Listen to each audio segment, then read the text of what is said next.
WLBT, 3 on your side. WLBT News starts now. If you want your money, it's not worth living in. I mean, none of it is worth living in. Shocking living conditions at a Vicksburg apartment complex. We'll hear from fed-up tenants coming up. Plus, a breakdown of winners and losers from the Iowa caucuses. What's next for the candidates straight ahead. And today's the day that we've been telling you about the threat for severe weather during the afternoon. Right now I'm showing you satellite and radar, which has just light to moderate showers on it. No severe storms at the moment. In fact, a view of downtown Jackson just shows cloudy skies on the Alpha Insurance Skycam. Threats for this afternoon and evening, though, for tornadoes, wind, hail, and heavy rain. We'll have more details coming up in a few minutes. New overnight, authorities in Warren County are investigating a deadly accident. It happened last night on Highway 61 in front of Merritt River Region Health Hospital. Highway Patrol Trooper Eric Henry says Texas native Elmer Letourneau was walking south on the highway when he was hit by a pickup truck. The 49-year-old was killed at the scene. The accident is under investigation. Here in Jackson, fire officials are investigating a blaze at an apartment complex. It happened at the Edgewood Terrace Apartments on McWillie Circle near I-55. Division Fire Chief Cleotha Sanders says it was contained to the bedroom where it had started. A cause has not yet been determined. No one was hurt. Vicksburg building officials say they have condemned dozens of units at the Whispering Woods Apartments because of unsafe and deplorable living conditions. Annette Pegler spoke with officials, tenants, and the property manager about the ordeal in a 3 on Your Side exclusive. The City of Vicksburg Community Development Director found more than 90 code violations here at the Whispering Woods Apartments. 37 units have been condemned, and if the problems are not fixed within the next 30 days, then those units could be demolished. If you want your money, it's not worth living in. I mean, none of it is worth living in. These are the images of Carolyn Dillard's apartment. For the past 6 months, she says her family has been dealing with mold, ventilation, and rodent problems. And it's just ridiculous. And I have a 3-month-old grandbaby, so I cannot live there with my kids. And Dillard is not the only one complaining. We have been off and on receiving some complaints from some of the tenants throughout the year. And upon making a site inspection, we discovered that the code violations were pretty extensive. One particular building had the entire roof was falling in on one side. Gaping holes in the buildings were found, along with abandoned cars, trash, and overgrown grass. A letter was sent to the owner asking to make the necessary changes and repairs. Starting tomorrow, I'm going to go and get the permit, and I'm going to, we've bought a lot of supplies to go in, start cleaning, and a lot of things to get things done. Stewart says most of these issues existed before she became property manager 4 months ago. Since I've been there, I've never had a complaint of a rodent or a roach or a rat. Dillard says she's had enough. There's mold all up under the sinks, mold all in the bathroom. In Vicksburg, Annette Pegler, 3 on Your Side.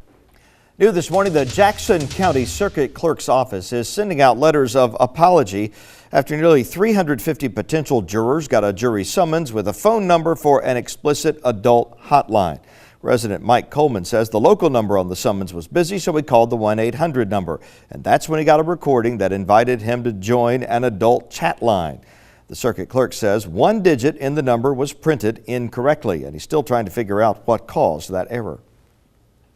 People have been very understanding thus far. Everybody is aware that mistakes happen. Unfortunately, this one happened, but we will get it corrected. We're very apologetic that it happened, and we're just going to try to make sure that it doesn't happen again. About 350 potential jurors received that summons. While some people who dialed the 1-800 number reached the adult hotline, others were invited to take a travel survey. Well, the Iowa results are in, and we have an unexpected Republican winner and a historically close Democratic race. Tracy Potts is analyzing results in Des Moines. Good morning, Tracy.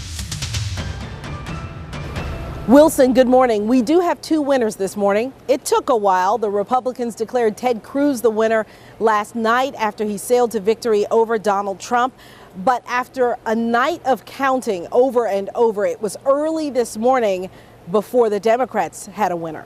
So as I stand here tonight, breathing a big sigh of relief, thank you, Iowa, Early this morning, after counting all night, Hillary Clinton was declared the apparent winner in what the Iowa Democratic Party called an historically close race. Iowa, thank you! Less than half a percentage point, just a few delegates separate Clinton and Bernie Sanders. What Iowa has begun tonight is a political revolution. Ted Cruz quoting the Bible, claiming the biggest victory ever in Iowa caucus history. Tonight, Iowa has proclaimed to the world, morning is coming. Morning is coming. Donald Trump landed in second place, barely ahead of Marco Rubio. We will go on to easily beat Hillary or Bernie or whoever the hell they throw up there. Rubio, a close number 3, was the first to declare victory here. So this is the moment they said would never happen.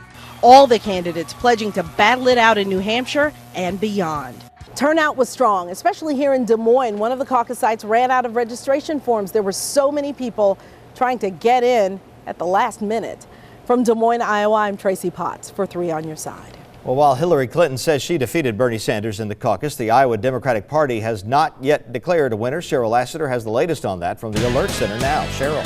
Yeah, Wilson, did Hillary win? It just depends on who you ask. Iowa's Democratic Party is saying this morning that Clinton has gained an insurmountable lead over Sanders, but the party is stopping short of officially declaring her the champ.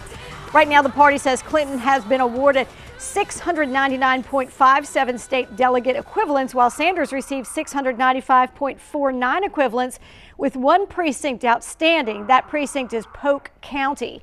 In at least 3 precincts, Wilson, the contest was so close that party officials had to have a coin toss, and Clinton won all 3 of those coin tosses. We'll keep our eye on it. That's the latest from the Alert Center. All right, Cheryl. It was a tearful goodbye to our friend and colleague Bert Case. A memorial service was held yesterday at St. Paul Catholic Church in Flowood. Family members, 2 governors, countless public officials, friends, co-workers, competitors, and fans were all there. They shared stories of Bert's journalism career, which spanned more than 50 years, most of it right here at WLBT. He worked at all the Jackson television stations and was described as a tough but fair reporter, never willing to sacrifice anything to tell the whole story in his own unique way.